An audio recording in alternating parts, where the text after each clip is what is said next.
Video game adaptations have been plentiful lately, and now we have yet another one that has been turned into a movie with Borderlands.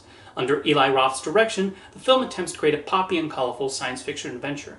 Unfortunately, the characters don't develop into interesting personalities, and the connection the film tries to show between them does not feel believable. The various action sequences do little to excite, and the humor falls short. It's uncertain if Borderlands will work for fans of the video games, but as someone who has never played them, this did not leave a good first impression, and likely does not represent an accurate portrait of why the series has appealed to so many. From the beginning, it's clear the film is trying to do something akin to Guardians of the Galaxy.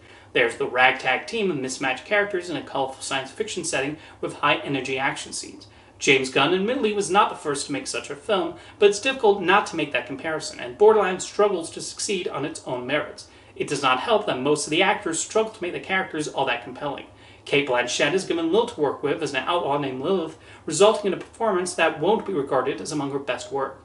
Kevin Hart also feels miscast as this serious action hero, although he tries his best, while Edgar Ramirez's villain is dull. There is a bit of spark from Ariana Greenblatt as a mischievous, rabbit-ear-wearing Tina. She depicts someone fed up with her father and brings a lot of energy that is missing from the other characters. On the other end, you have Jack Black as the voice of the robot Claptrap. This movie manages to achieve the impossible and somehow make him easily the most annoying presence in the film. Black is one of those actors who is always a joy to watch, but Claptrap zaps out any of his charm as he's saddled with terrible jokes and irritating delivery.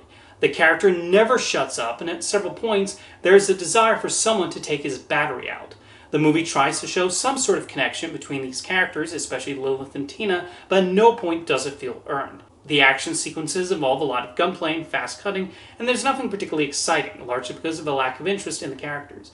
The production design does stand out as somewhat imaginative, calling to mind the kinds of sets you might see in an 80s science fiction movie.